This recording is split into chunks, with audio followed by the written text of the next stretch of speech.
Nze Lukwago Swale ebyabadde ku kitebe nabirabye, naye nsaba ekintu kimu,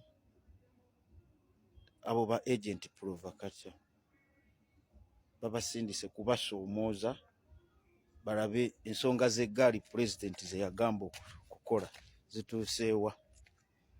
Okay, temubawa budde.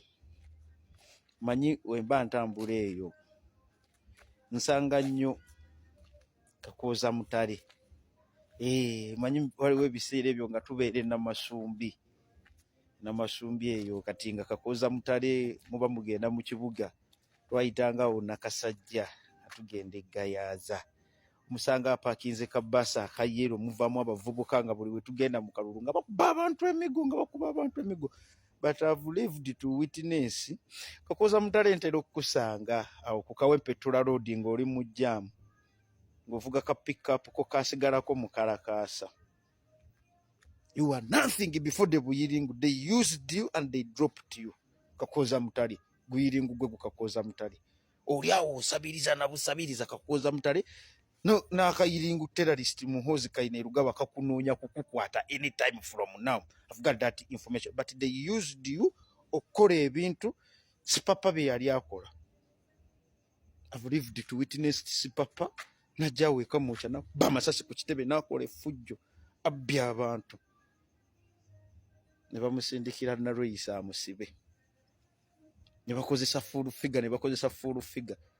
Bamusindikidde Nalweyisa amugambe kasitaddamu vuma abantu mbw agenda musiba. Kaakati kino ekyana bambi kiri awo. Sigamba nti kyakola takimanyi, naye you are going to pay the price nga tetunnaba na kufa. Gwe yeyita Alien Skin. Oliwo no Zebula Mando yakukuta nabo n'akukuta nabo bo bennyini ne bamwenyigira. In fact naye ebyo by'oli okukola Zebula Mango at his capacity n'emyaka gye yagaana obikola. In the process alwana agenda alabe Kayiringu mu 7, Zebula Mando ne bamukuba amasasi tebamuganya laba Kayiringu. Kakati gwe muvubuka gwe oli awo toyina ky'oli, toyina ky'omanyi, innocent as you are. Wakyokiriza okukozesa olw'okuba bakuwa ssente. N'emmotoka z'ovuga obuvuzi have information nti bakuwampe just zikozesa for time being. Anytime from now bagenda zikima. Taata wa Ismail Ola X up to now is asking for that vehicle his son used to brag around with. Jajja Ichuli drone. Ne bamuwa drone ne bamuwa ne driver nga ne driver amuvuga tamanyi ani amusasula. Jajja Ichuli. Alien Skin. Sabaka n'akatambi kakutuukeko. Kubirako ku Kakooza Mutale omubuuze wagwani mameni. Kubirako ku Sipapa omubuuze wagwani mameni. Okay? Kubirako kuba muziri mu kirali kisinga essaawa zino bali mu ttaka. Nakiki ekyabakubyanga amasasi on the streets of Kampala. Babamu baakoleranga jjaati, abamu baakoleranga mu intelligence. Sekikirya. Walaba Kayiringu Kayihura agenza atudde wali mu kumuziika. So baana benda ya Nakalama naddala mu abaana Abaganda tulemu obwavu otukozesa ebintu ebitakoleka, kubanga muzadde abaana, muleke abaana bammwe baleme osasulira ebintu bikolobero bye mukoze ku bantu. Kuba Alien Skin ne woneevisa mu nsi, abaana bo they will pay the price. It was uncalled for.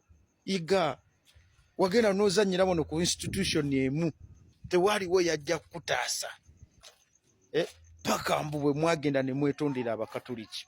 Naye ne mukukusiba no one came for your rescue. N'ogenda eruzira n'omalayo ebbanga. You learnt nothing. You learnt nothing that the Buyiringu can go against you once their interests are being threatened. Okay? So,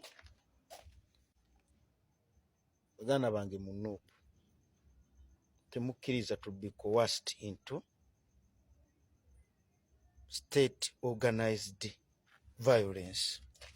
Because kana akalulu ke tugendamu Muhoozi ayagala kakwata mu mbeera ya violence. Era ye agenda kuyingiramu n'ebyo buli presidential candidate agenda kukuumibwa ng'ani SFC. Ani yabigamba? Ani gwogenda obbikaka? Era ojjawo obuvumu obwogera ebyo gwe ng'ani? Looza tetulina mateeka ensi kwefugirwa. Olwedde otandise osindika abo ba Alien Skin bakole effujjo ku Bobi Wine. Oli Bobi Wine gw'oliko. Bobi Wine kirabo kuva eri Katonda. Era tonnatuuka. You will never enjoy the political clout Bobi Wine is enjoying. Gwe n'owolikera enkya n'ogamba nti owambye akayiringo ka Museveni. And then people within the army are the one who are going to deal with you, not we Ugandans. Because you were pariah. You were society reject. You were rejected within the army. You were rejected within different Ugandan societies. But now you are trying to impose yourself onto us. Please refrain from using violence, because we are fed up of violence as a tool.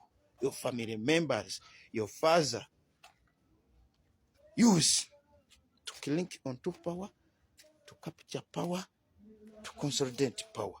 We are totally fed up of violence. Muhoozi and your group. Okay. We meet in the elections. But Ugandans, refrain, keep it calm. Do not even pelt a stone at those goons, because they are agent provocateur. They are just provoking you into some sort of a street-like a fight, so that they can justify their unleashing of terror at the NUP headquarters, the NUP leaders, and everyone connected to NUP. But you are going to pay the price, because this revolution is being filmed. Alien Skin, try to reach out to Kakoza Mutale and his Karangala action plan. Abavubuka bakawula abakubanga emiggo. Kakoza Mutale abavubuka bonna basisinkanangako nga ndi muto. Awe ekajje enakasajja nabakuba abantu emiggo. But where are you? And I still read in the newspaper nti Kayiringo Muhoozi is looking for you. Mboyine ebibinja byabayeekera.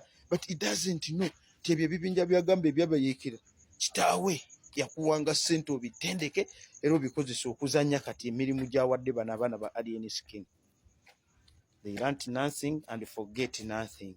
Those were the French leaders. It's also happening to these political novices.